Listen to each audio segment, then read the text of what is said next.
एक साल देकर के गुरुजी का स्वागत सम्मान करना। आप लोग जोरदार ताली से स्वागत करिए। सम्मान कदर इंसान को बहुत ऊंचाई तक पहुंचाता है। सम्मान ही आदमी कदर कर देना रुपया पैसा की बात नहीं होती है। अगर आदमी को समाज में कदर करत हो, आदमी कदर अगर कैला तो आदमी जहां भी आप बुलाइबा सम्मान से अगर बुलाएंगे तो भगवान भी आ जाते हैं। तो गुरु जी का स्वागत हो रहा है और एक बार पुनः फिर जोरदार ताली स्वागत।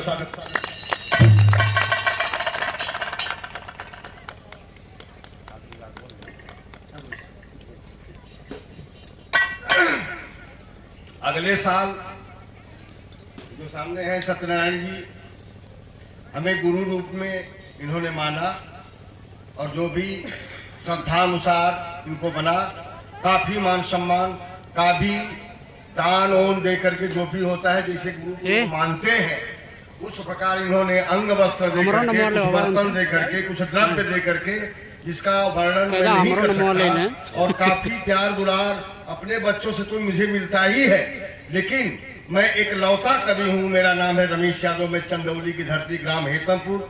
आप लोग गूगल पर सर्च करेंगे भुलैनी कोट, भुलैनी कोट पूरा जिसे पुरातत्व विभाग ने ले लिया है अपने कब्जे में, वो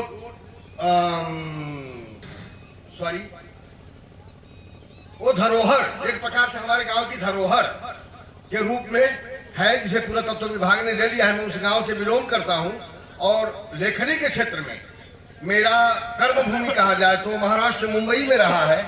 और मुंबई में हर अखाड़े के बच्चे, चाहे वो किसी भी अखाड़े के रहे हों, लेखन प्रथा में, विवाह प्रथा में अखाड़ा चलता है, चाहे हमारे अखाड़े गुरु गणेश से रहे हो, चाहे पत्थू गुरु के अखाड़े से रहे हो, चाहे रमन गुरु के अखाड़े से रहे हो, चाहे एक अखाड़े का शेर मेरा दहाड़ रहा है सामने, चाहे इस अखाड़े के बच्चे रहे हो, कोई भी रहा हो, मुझे अपने गुरु के समान ही सम्मान करता है महाराष्ट्र की धरती पर। ये कोई काल्पनिक बात नहीं है, कपोल नहीं है, ये सत्य है, गवाह है हम लोग, ये सत्य है। और मैं भी अपने बच्चों के समान ही सारे लोगों को एक दृष्टि से देखता हूँ, मैं भी भेदभाव नहीं करता हूँ।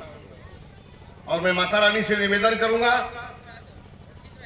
कि आप लोग गुरु घराने का नाम रोशन करें। आप लोग जब, हम लोग लिख के ही क्या करेंगे जब बुक के अंदर ही रहेगा, वो बाहर ही नहीं निकलेगा, आप लोगों तक नहीं पहुंचेगा, फिर हमारी लेखनी बेकार है।